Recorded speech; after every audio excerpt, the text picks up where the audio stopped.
Assalamualaikum warahmatullahi wabarakatuh. Jumpa kembali bersama saya Joko di Westpro Channel. Untuk cerita kali ini akan melanjutkan cerita Cetik Badung bagian terakhir. Sebelum ke cerita, jangan lupa subscribe channel ini dan nyalakan tanda notifikasi agar channel ini dapat berkembang dan update cerita terbaru dari saya. Dan bagi teman-teman yang ingin membaca langsung ceritanya, akan saya cantumkan linknya di kolom deskripsi. Langsung saja kita dengarkan ceritanya. Sebuah kepala, matanya terbelalak dengan penuh dendam bersama darah yang masih terus menetes dari belahan lehernya. Tidak ada satupun dari kami yang tidak gemetar melihat hal ini. Entah sehancur apa perasaan Mita saat melihatnya. Ia harus menerima kebencian sahabat kecilnya dengan separah itu. Sontak aku dan Asra menggenggam erat tangan Mita. Kami merasa saat ini hanyalah kamilah yang mampu menguatkan Mita. "Tah, gue janji, gue bakal nemenin lu sampai semua masalah ini selesai." "Iya tak, nggak bakal gue biarin lu ngadepin ini semua sendirian," tambah Asrah. Mita hanya mengangguk sambil terus menghapus air matanya, mencoba menahan isak tangisnya. Saat ini aku yakin kami memikirkan hal yang sama. Setelah kematian Rara, pastilah ada seorang yang bertugas mengirimkan cetik menggunakan cairan mayat dari tubuh Rara untuk menghabisi Mita dan seluruh keluarganya yang masih tersisa. "Serak, kita harus nyari orang itu, orang yang menggunakan mayat Rara untuk menyerang Mita dan keluarganya," ucapku. Asra mengangguk setuju. Kami pun menemani Mita hingga ia tenang. Pak Nik dan yang lain pun sangat shock ketika ia tahu harus berbuat apa. Tak berapa lama polisi pun datang ke tempat ini dan meminta keterangan atas kejadian ini. Pemeriksaan berlangsung cukup lama. Walaupun dalam keadaan shock, Mita tetap berusaha kooperatif untuk memberikan keterangan tentang kronologi kejadian yang tahu selama ini. Polisi berjanji akan menyelidikinya. Namun kami tahu mereka tidak dapat berbuat banyak dengan hal yang berbau sihir. "Serak, gue mau ke rumah Rara lagi," ucapku setelah memastikan Mita sudah beristirahat di kamarnya. "Lu gila Ndra, nggak kapok sama kejadian semalam?" "Bukan begitu Ndra, sepertinya satu-satunya tempat di mana kita bisa mendapatkan petunjuk cuma di rumah itu. Kami tidak begitu mengerti tentang tempat ini ataupun orang-orang di tempat ini. Bahkan tentang keluarga Mita pun aku tidak dapat seenaknya mencari tahu. Satu-satunya yang dapat kulakukan adalah mencari petunjuk di rumah mengerikan itu." Asra menatapku cukup lama. Sepertinya ia cukup ragu. Namun aku yakin rasa khawatir terhadap Mita juga sudah memuncak. "Ya udah, kapan?" balasnya. "Habis ini kita siapin senter dan bawa benda-benda yang kita perlu," ucapku. Asra mengerti dan segera mengeluarkan beberapa benda dari tas. Kali ini kami harus datang ke sana dengan persiapan. Garis polisi sudah membentang di gerbang rumah Rara.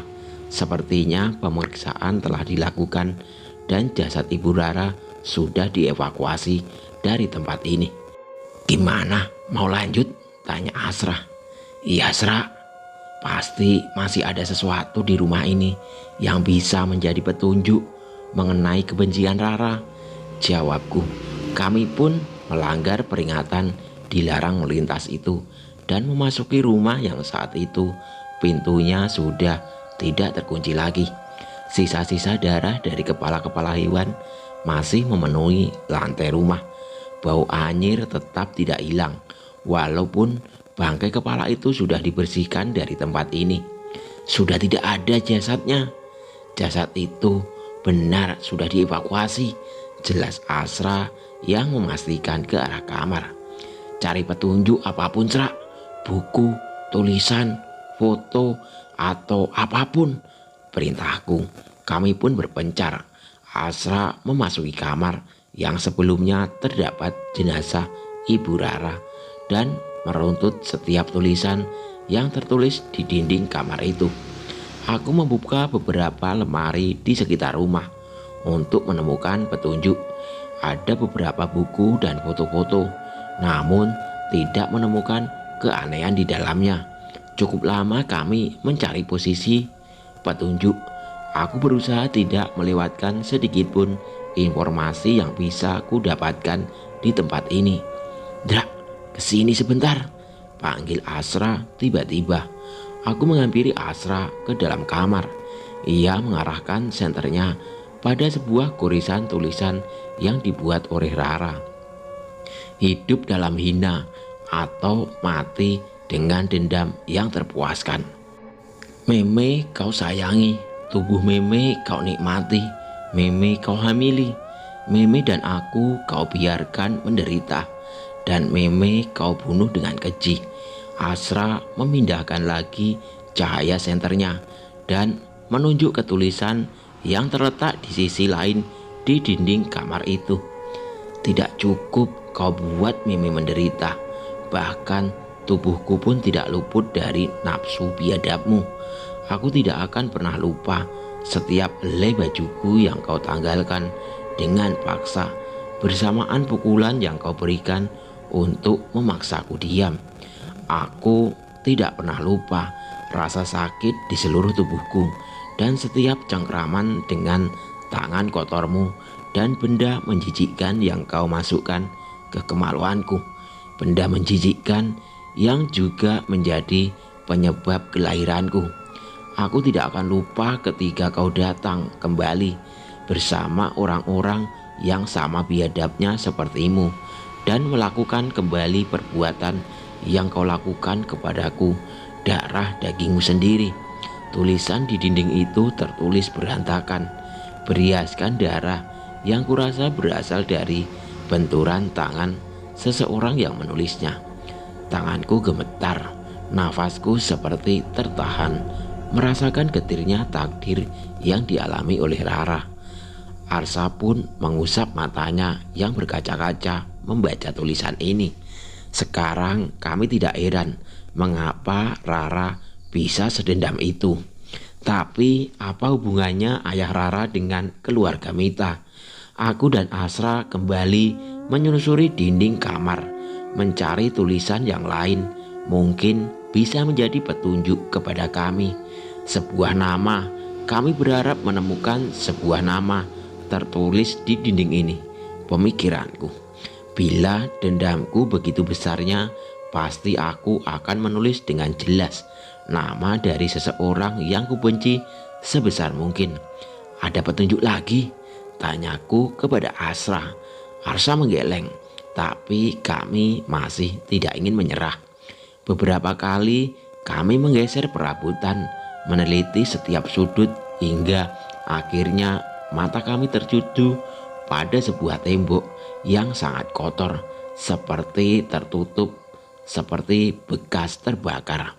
"Drak, mungkin nggak kalau ada orang yang sudah datang lebih dulu sebelum kita dan menutupi sesuatu di tempat ini?" Asra bertanya curiga. "Lu ngeliat ada kemungkinan itu?" Asra tidak menjawab. Ia malah memperjelas tembok yang berwarna seolah bekas terbakar sesuatu dengan senternya. Bentuk tembok rusak dan warnanya yang sudah tidak layak membuat seolah bekas hitam itu terlihat wajar. "Bisa jadi ini bekas baru," jelas Arsa. "Tapi apa polisi yang memeriksa nggak sadar, Sra?" tanyaku. Arsa mengambil sehelai baju yang berserakan dan mencoba mengelap dinding itu. "Yang meninggalkan orang biasa, Ndra. Seniat apa sih mereka mengurus kasus-kasus yang kecil seperti Rara dan ibunya?" ucap Asra sembari memberikan sisa gosong di dinding itu. Perlahan bekas hitam itu menghilang, walau tidak sepenuhnya. Melihat Arsa sangat yakin dengan hipotesnya, aku pun membantunya membersihkan dari bagian yang lain secara perlahan. Dan benar saja, tidak begitu jelas, namun perlahan terlihat sisa goresan tipis yang menuliskan beberapa kata, sebuah umpatan yang diakhiri sebuah nama. Serak, namanya gak asing, ucapku. Iya, kalau ini benar, masuk akal sudah, balas Asra. Kata-kata itu terukir dengan benda tajam seperti pisau. Bahkan bekas terbakar yang tebal tidak mampu menghilangkan ukiran itu. Nama belakang orang itu sama dengan nama belakang Mita. Pantas saja Rara begitu dendam dengan ayah Mita hingga menginginkannya mati. Paling akhir dengan seluruh siksaan yang ia berikan, ucapku. Iya, kita jelaskan ke Mita pelan-pelan. Jangan sampai dia tahu dengan kondisi yang membuatnya semakin shock, jelas Arsa. Kami mengambil beberapa foto yang tertulis di dinding dan menutupnya dengan perabotan. Berjaga-jaga ada yang mengetahui sebelum kami memberitahu Mita. Setelah cukup mencari, aku dan Arsa meninggalkan rumah itu dan kembali. Awalnya kami ingin beristirahat di rumah Pak Nik. Namun sesampainya di rumah, tiba-tiba Arsa menahanku untuk masuk. Kalau kita tidur di rumah Mita gimana? Di kursi teras saja, ajak Asra. Boleh aja, balasku. Aku menangkap maksud Asra. Mungkin setelah mengetahui hal tadi, Arsa ingin kita saling berdekatan agar bisa menjaga Mita. Namun ternyata ia memiliki maksud lain. Menurutku, siapa yang mencoba menyembunyikan nama pelaku itu, Ndra? Tidak mungkin ayah Rara yang tengah sekarat. Rara berada di tempat itu bersama jasad ibunya sebelum menggunakan ilmu cetik itu, jelas Arsa. Gue gak ada petunjuk, Sra. Emangnya lu tahu sesuatu? Enggak, tapi yang melakukan itu mungkin orang yang terlibat, atau setidaknya ia ingin menjaga nama baik pelaku, yang artinya pelakunya bagian dari keluarga Rara, sautku. Arsa mengangguk dan aku pun menangkap maksudnya. Ia merasa Pak Nik juga salah orang yang mungkin menyembunyikan hal ini. Malam itu kami habiskan beristirahat di kursi teras rumah Mita, berbekal jaket tebal dan celana panjang untuk menghindarkan dari hawa dingin dan gigitan nyamuk. Gelapnya malam itu berhasil membuatku tertidur dengan cepat. Dinginnya udara malam di tempat ini tidak sedingin di Jakarta, sehingga aku masih bisa tertidur dengan tenang. Sama seperti Arsra, sepertinya rasa lelah membuat kami cepat pulas. Entah berapa lama kami tertidur. Beberapa kali aku terbangun untuk mengubah posisi tidurku. Tapi di pertiga malam tiba-tiba mataku terpaku pada bulatan rembulan yang terpampang jelas di hadapanku saat ini. Ada yang aneh. Entah saat itu aku masih belum sadar sepenuhnya, atau memang yang kulihat itu nyata. Bulan yang terlihat di hadapanku bergoyang perlahan. Wujudnya seperti melayang-layang, seolah memantau rumah ini. Bukan, itu bukan bulan. Aku memperhatikan sekali lagi dan berdiri mendekat. Serak, bangun Serak. Aku berusaha membangunkan Asra untuk memastikan apa yang kulihat. Bukan tanpa alasan, tapi perlahan sosok yang kukira adalah bulan purnama itu ternyata berbentuk bola api yang melayang-layang. Kenapa Ndra? Ini mata gue yang salah, atau memang di langit itu ada bola api, Sra? Tanyaku. Arsa yang belum tersadar sepenuhnya mendadak kaget melihat apa yang ada di hadapan kami. Bola api berwarna oranye melayang-layang di atas rumah Mita. Aku yang orang biasa pun menyadari betapa berbahayanya benda itu. Bukan seperti santet yang dikirim seperti dicerita di Jawa. Bola api ini seolah memiliki kesadaran. seolah itu adalah perwujudan dari seseorang yang berilmu. Sontak bulu kudukku berdiri, rasa takut menjalar di antara kami berdua. "Bapak, Bapak!" Dari dalam rumah terdengar suara Mita. Suaranya tidak seperti orang yang berteriak, melainkan seperti sedang memigau. Kami berpikir ingin masuk ke rumah, memastikan keadaan Mita. Namun sosok di hadapan kami benar-benar tidak bisa diajukan begitu saja. "Kita harus gimana ini, Dra?" tanya Asra panik. "Entahlah, Sra, itu perwujudan ilmu hitam. Kita nggak bisa apa-apa selain mencari pertolongan," balasku. Arsa setuju denganku. Namun pertolongan dari siapa yang bisa melindungi kami dari serangan makhluk itu? Dan apakah kami sempat menemukannya? Di tengah kebingungan kami, tiba-tiba muncul sosok seseorang yang memasuki pelataran rumah Mita dan berdiri menghadap ke bola api itu. Terlihat pemandangan yang tidak mudah kami percaya setelahnya. Bola api itu terus mencoba menerjang ke arah rumah Mita, seolah sudah mengincar beberapa orang di tempat ini. Namun hebatnya, orang yang baru datang itu terus menghadang serangan bola api itu dengan mantra dan dentingan benda yang ia bawa di tangannya. Seseorang pria dengan baju adat Bali mirip dengan Brisande Balian yang membantu ayah Mita sebelumnya. Suara keras yang menggelegar membangunkan Mita dan beberapa saudarinya yang berada di rumah. Mereka bergegas mencari asal suara itu dan menghampiri kami. "Indra, Arsa, lu di sini?" tanya Mita. "Iya, Mit, kami ada perasaan gak enak. Jadi kami pikir lebih baik kami istirahat di sini sembari ngejagain kamu." Dan ternyata, balas tuh, "Itu apa? Dan orang itu siapa?" Mita bertanya lagi dengan wajah yang masih bingung. "Nggak tahu, Mit. Bola itu dari tadi mengincar sesuatu di dalam rumah. Beruntung pas hendak menyerang, orang itu datang dan menghalangi," jelas Arsa. Mita dan beberapa saudarinya memperhatikan dengan jelas wujud seseorang yang menjaga sosok bola api yang melayang di hadapannya agar tidak menyerang siapapun di rumah ini. Suara menggelegar terdengar hingga ke beberapa sisi desa. Wajar bila banyak yang mendengar suara itu merasa tidak mampu menembus dinding pertahanan orang itu.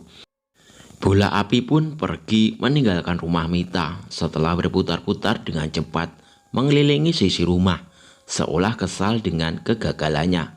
Merespon kepergian bola api itu, seseorang yang menghadapi ikut pergi mengejar arah bola itu terbang.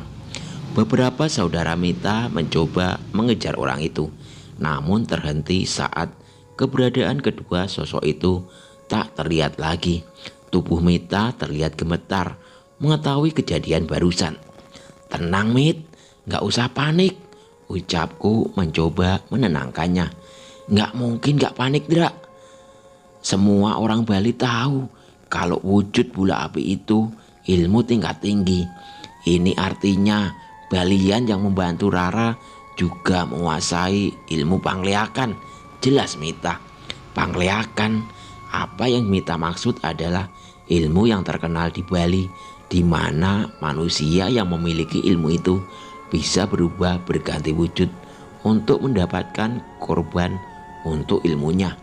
"Yang benar lo, Mit?" tanya Arsa. Mita tidak menjawab.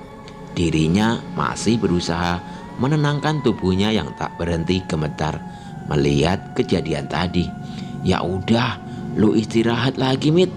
Masih ada beberapa jam sebelum pagi. Biar kami jaga di sini," ucapku. "Kalian istirahat di dalam juga nggak apa-apa. Ada tempat kok," ucap Mita.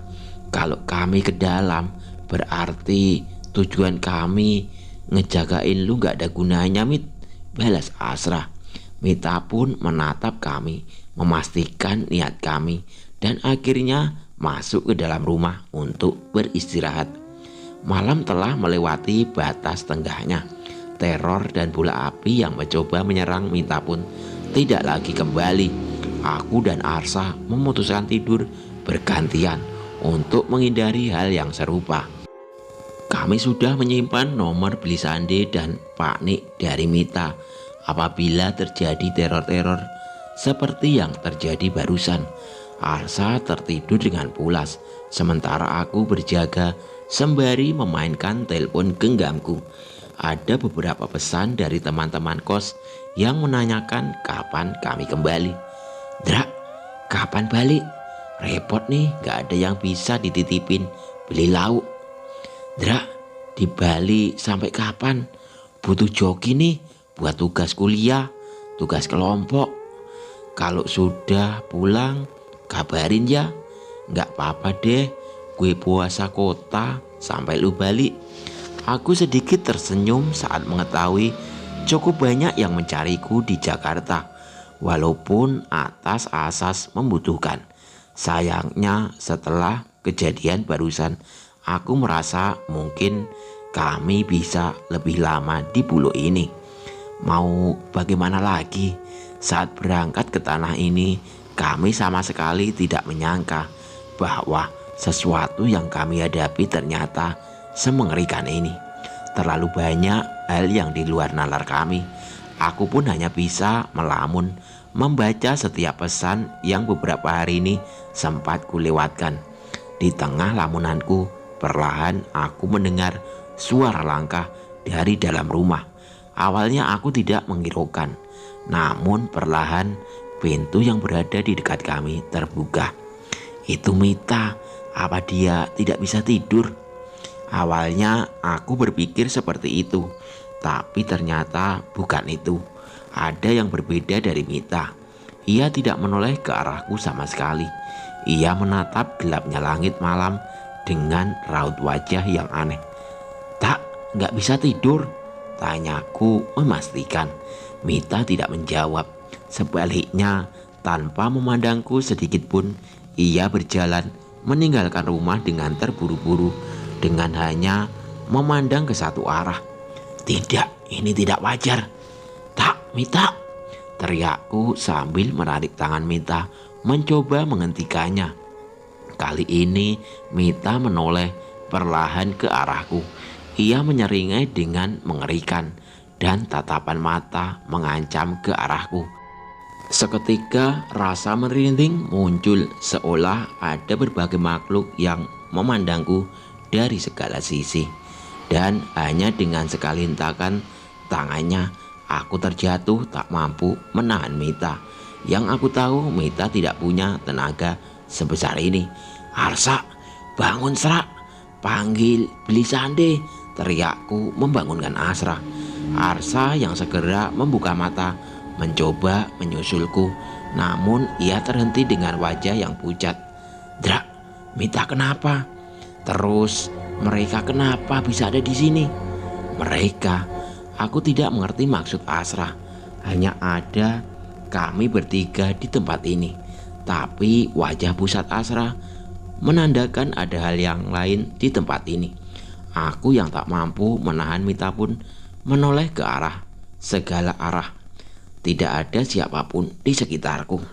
Namun memang aku merasakan ada sosok-sosok yang memperhatikanku dari kegelapan malam. Apa mungkin mereka? Kejadian ini sama sekali seperti di rumah Rara. Tapi mengapa hanya aku yang tidak bisa melihat sosok mereka? Tidak ada waktu untuk menebak-nebak. Kami harus meminta pertolongan seseorang. Serak, gue ngejar Mita, lu panggil Bislande, teriakku sembari mengikuti Mita yang pagi semakin cepat meninggalkan rumah. Baru menoleh ke Arsa saja sebentar, Mita sudah mampu hampir hilang dari pandanganku. Aku pun berlari menyusulnya, sementara Arsa menghubungi Bislande dan berlari ke arah rumah Pak Nik. Aku terus berusaha mengikuti Mita yang berjalan cepat dengan gelisah, entah menuju kemana. Berkali-kali aku memanggilnya, namun ia sama sekali tidak menghiraukan panggilanku. Setidaknya kami saat itu hanya bisa mengikutinya, mengupdate posisiku pada Arsa yang mencari pertolongan. Mita melewati sebuah gerbang pura di selatan desa dan menuju sebuah pohon beringin besar yang berada di dalamnya. Napasnya semakin cepat. Ia semakin gelisah ketika tiba di bawah pohon itu. Aku merasa mungkin Mita akan melakukan hal yang berbahaya setelahnya. Aku pun menyusulnya dengan sekuat tenaga menahan tubuh Mita. Namun aku terus saja gagal. Ini pertama kalinya aku melihat seseorang kesurupan, dan sialnya itu adalah temanku sendiri. "Mita, sadar Mit, kuatin diri lu," teriakku. Mita semakin terengah-engah. Tatapannya terlihat kosong dan bingung. Lambat laun dari mata mengucur dengan deras air mata yang menetes tanpa ku ketahui alasannya. Raut wajahnya terus berubah. Berkali-kali aku meraih tubuhnya, berusaha menenangkannya. Namun berkali-kali juga ia berhasil mementalkanku. Mita semakin menggila. Ia mendekat ke arah pohon beringin, meraup tanah di bawah pohon itu, dan memakannya sambil tertawa dengan mengerikan.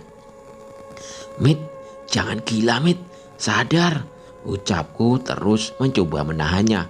Namun ia hanya tertawa seperti kesetanan. Sialnya, suara tawa Mita seolah memancing sosok di sekitar tempat ini. Aku tidak bisa melihatnya, namun aku mendengar suara makhluk-makhluk yang bergumam dengan bahasa yang tidak aku mengerti. Purnama saat itu terasa begitu mencekam, dan aku baru sadar. Sedari tadi Mita tertawa dengan menatap ke satu arah, salah satu sisi di atas pohon beringin. Saat itu pun Mita terus mencoba memakan tanah di bawah pohon itu, dan ternyata lebih basah dari pohon lainnya. Aku pun akhirnya menoleh ke atas, mencari tahu apa yang dilihat oleh Mita. Dan saat itu juga tubuhku hampir terjatuh lemas. Sesosok jasad tanpa kepala bergantung di atas pohon itu. Jasad seorang wanita dengan mengenakan kebaya bali hitam yang masih mengenakan kamennya dengan rapi, dengan hiasan darah di seluruh tubuhnya. Seseorang jasad yang mulai membusuk, meneteskan cairan dengan kedua tangan yang menggantung di bawah. Darah dari lehernya menetes dari lengan kanannya, dan dari air dari organ-organnya yang sudah membusuk menetes dari tangan kirinya. "Rara, aku ingat sosok inilah yang menampakkan diri pada kami kemarin." Mita seperti kesetanan mencoba memakan tanah di mana terdapat tetesan cairan dari jasad itu. Saat mengetahui keberadaan jasad itu, aku setengah mati menahan Mita. Tidak peduli apapun itu, aku tidak boleh menyentuh tetesan air itu ataupun tanah tempat tetesan itu terjatuh. "Mit, udah Mit, cukup," tawa Mita tanpa mengucapkan sepatah kata. Mita semakin menggila saat mengetahui masih ada cairan yang menetes ke tanah. Aku tatap menahan tubuhnya. Berkali-kali aku terhempas oleh tenaganya yang begitu kuat. Namun aku harus menekap Mita, menahannya agar tidak mendekat ke tetesan itu. Malam itu semakin mencekam ketika terdengar suara gong di sekitar kami. Rasa sakit tiba-tiba muncul di kepalaku, bersamaan dengan terlihatnya sosok-sosok makhluk yang sebelumnya tidak dapat kulihat.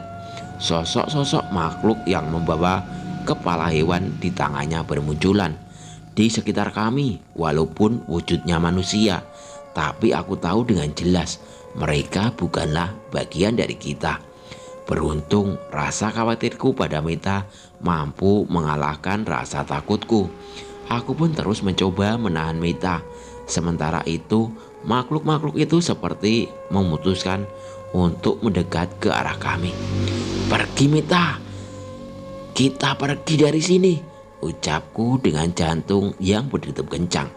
Mita tetap berusaha pergi dariku dan mengarah ke tetesan mayat di tanah itu.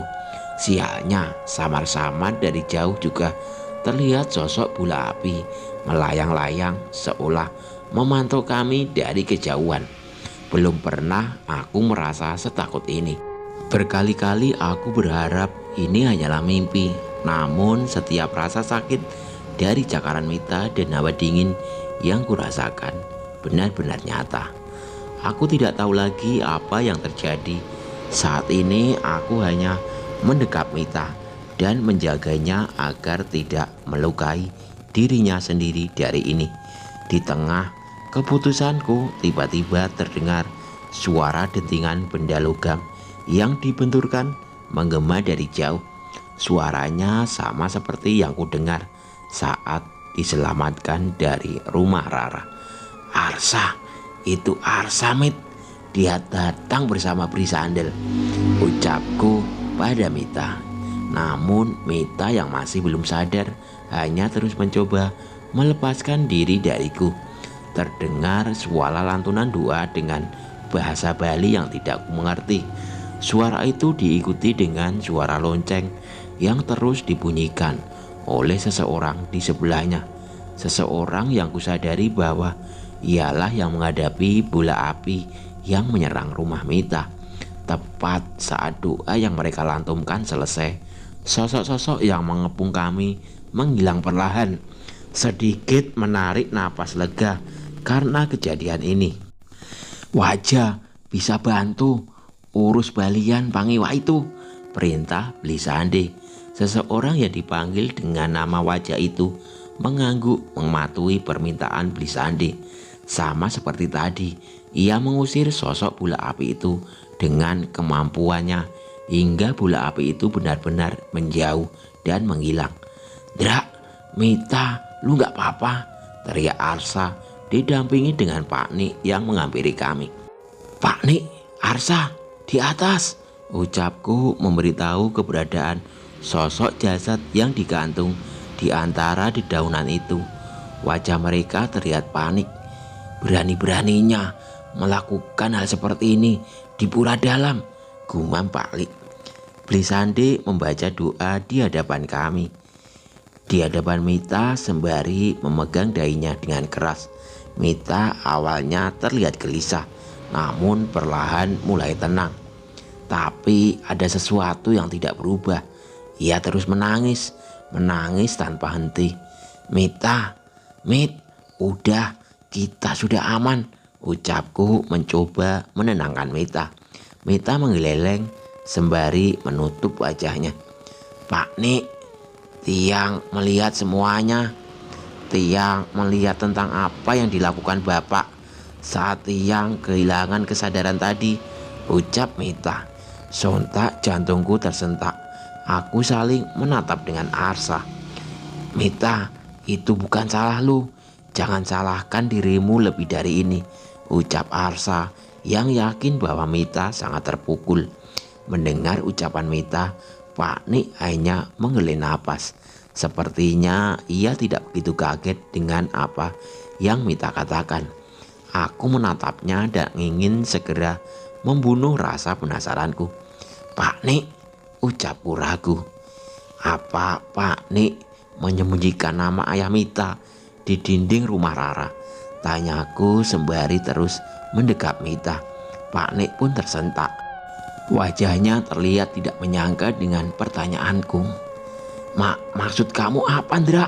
Tanya Mita. Aku tidak akan menyembunyikan lagi. Misteri dendam Rara harus dituntaskan saat ini juga. Mita tidak boleh tersiksa lebih dari ini. Aku dan Arsa pun menceritakan kejadian kemarin saat kami menelusuri rumah Rara. Awalnya kami sedikit ragu saat menceritakan tentang perbuatan ayah Rara. Namun sepertinya Mita juga sudah mengetahui lewat penglihatannya. Rara adalah darah daging Bapak.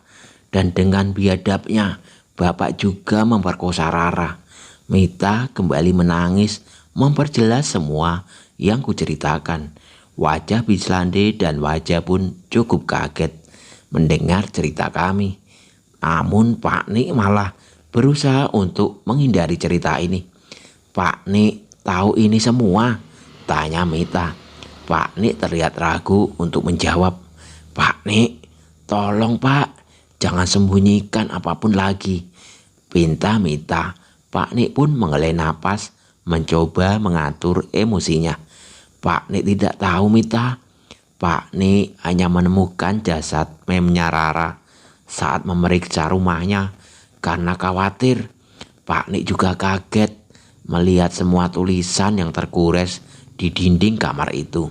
Saat mengetahui nama ayahmu tertulis di dinding itu, seketika Pak Nik berpikir, setidaknya Pak Nik masih bisa melindungi nama baik keluarga kita dan melindungi perasaanmu. Jelas Pak Nik. Mita terlihat tidak terima, namun sepertinya ia bisa menjaga emosinya. Tiang akan berusaha mengerti maksud Pak Nik, tapi apa menurut Pak Nik ini adalah perbuatan yang benar? Tanya Mita. Pak Nik ragu untuk menjawabnya. Ini juga kesalahan Pak Nik. Pak Nik selalu berpikir seandainya Pak Nik tidak melakukan itu, mungkin saja Rara tidak terbunuh menik. Ucapnya sedih. Mita melangkah perlahan ke arah Blisande. Sepertinya ada sesuatu yang ingin ia sampaikan. Bli, Bapak tidak bisa diselamatkan kan? Tanya Mita. Aku dan Arsa saling bertatapan. Apa maksud dari pertanyaan Mita itu? Jadi kamu sudah tahu? Tanya Blisande. Mita mengangguk.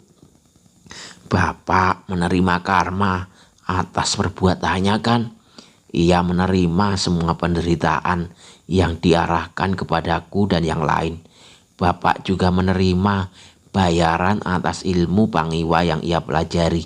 Tanya Mita. Blisande mengangguk mengiyakan.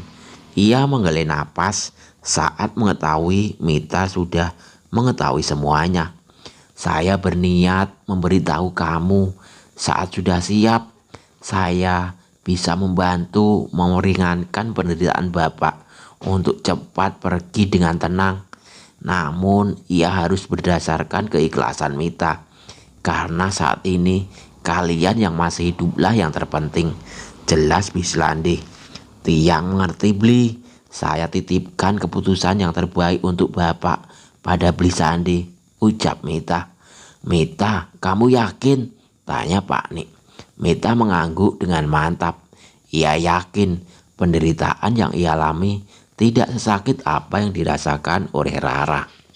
Pak Nik, seandainya Bapak dan Mem masih memiliki peninggalan harta, tolong gunakan seluruhnya untuk menyempurnakan kepergian Rara dan Memnya. Juga Menik dan keluarga kita yang telah pergi, walau tidak meninggal dengan sempurna. Mita ingin seluruh jasad mereka diamben dengan semestinya, ucap Mita. Kamu yakin? Mita mengangguk dengan mantap.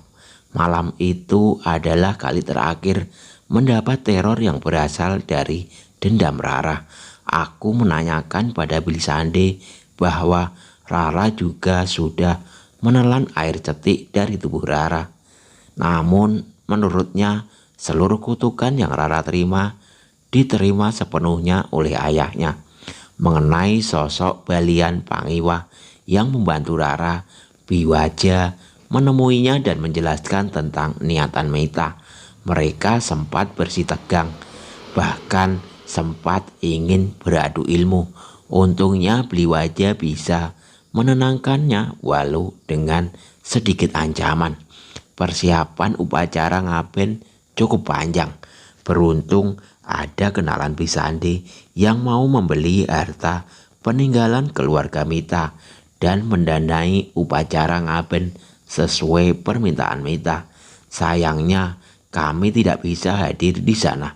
Aku dan Arsa harus kembali ke kampus dan meninggalkan Mita di tengah tanah kelahirannya. Namun ia berjanji setelah selesai menunaikan kewajiban pada keluarganya. Ia akan kembali ke ibu kota dan melanjutkan pendidikannya. Aku dan Arsa menyampaikan permasalahan yang dialami Mita pada pengurus kampus agar setidaknya Mita mendapat izin untuk melanjutkan semesternya. Beruntung prestasi Mita juga menjadi pertimbangan dan pihak kampus masih mau mengerti. Malam ini aku menghabiskan waktu di warung roti bakar bersama Arsa. Cukup aneh, tidak ada seorang Mita yang mengajak rebutan mengambil sisi tengah yang merupakan bagian terenak dari roti bakar ini. Besok masuk apa, Serak? Tanyaku. Pagi gua, lu? Sama, udah nelpon Mita, tanyaku. Terakhir 2 hari yang lalu, habis itu belum lagi. Balas, biasanya juga jarang-jarang, mungkin masih sibuk, jawab Arsa. Ya, setidaknya Mita masih memberi kabar. Terakhir Mita memberi kabar masih ingin di sana untuk melakukan bakti pada keluarga-keluarganya yang telah tiada dan mencari ketenangan dengan tuntunan beli sandi. Kalau 2 minggu lagi Mita nggak balik, kita susul gimana? Ucapku pada Arsa. Boleh tuh Ndra, sepi banget nggak ada dia, jawab Arsa spontan.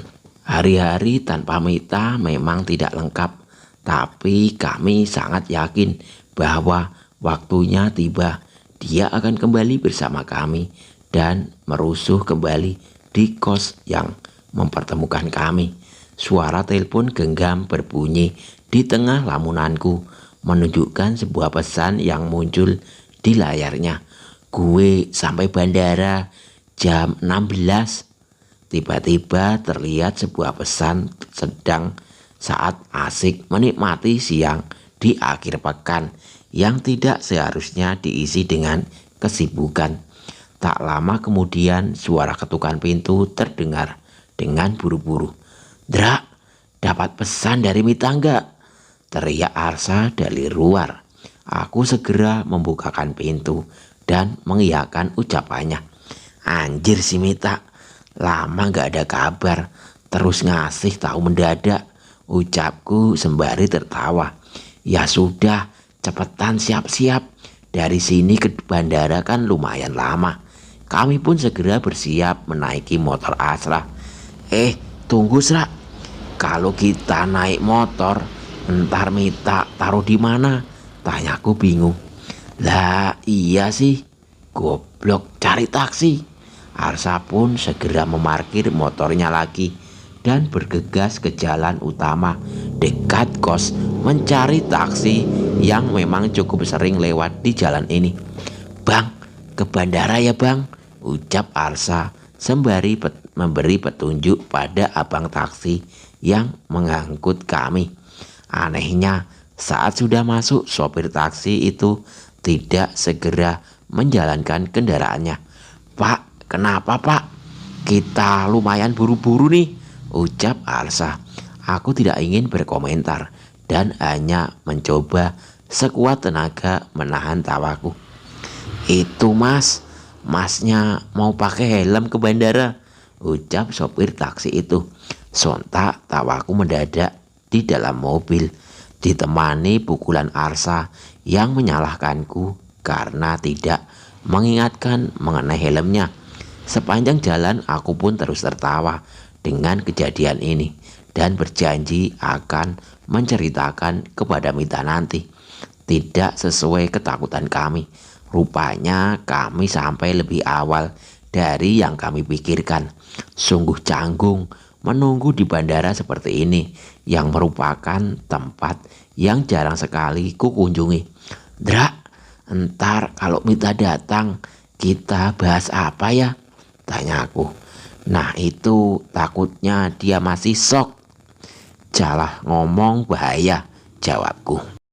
Sontak perbincangan bodoh itu merubah suasana menunggu kami menjadi lebih canggung. Masing-masing dari kami memikirkan kata-kata apa yang sebaiknya kami ucapkan untuk menyambut Mita.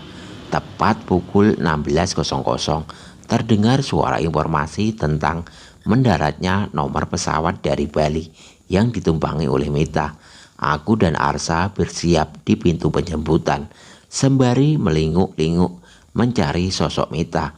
Aku pun maju ke depan untuk mencari lebih dekat agar jangan sampai Mita tidak melihat kedatangan kami. "Arsa, Indra!" panggil seseorang yang baru saja muncul dari kerumunan. Aku segera menghampiri orang itu, seorang wanita yang masih mengenakan kebaya Bali namun dengan celana panjang. Sepertinya ia tidak sempat mengganti pakaiannya setelah acara tadi pagi. "Cepat banget nemuin kita. Gue kira lu bakal bingung dulu nyariin," sautku. "Gimana bisa bingung? Tuh lihat kelakuan Arsa di belakang lu," ucap Mita. Aku menoleh ke arah belakang. Baru saja aku tinggalkan sebentar, Arsa sudah membawa lembaran kardus coklat bertuliskan nama Mita yang sebelumnya ia angkat tinggi-tinggi. "Buset, bisa-bisanya lu, Sra," ucapku. "Lah, di film-film caranya gini kan kalau jemput orang di bandara," balas Arsa sambil tertawa. "Ya nggak pakai sobekan kardus juga. Ya agak malu sama semesta," balas Mita. Aku pun segera membantu membawa bawaan Mita. Ternyata kardus bertuliskan toko oleh-oleh yang terkenal dari Pulau Dewata. "Ye, tahu aja lu barang bawaan yang berfaedah," ucap Arsa. "Bantuin dong, niat gue baik kok," ucapku. Mita pun tertawa mendengar perbincangan kami. "Gila, udah lama gue gak ketawa kayak gini," ucap Mita. Mendengar ucapan itu seketika rasa cemas kami akan keadaan Mita sirna sudah.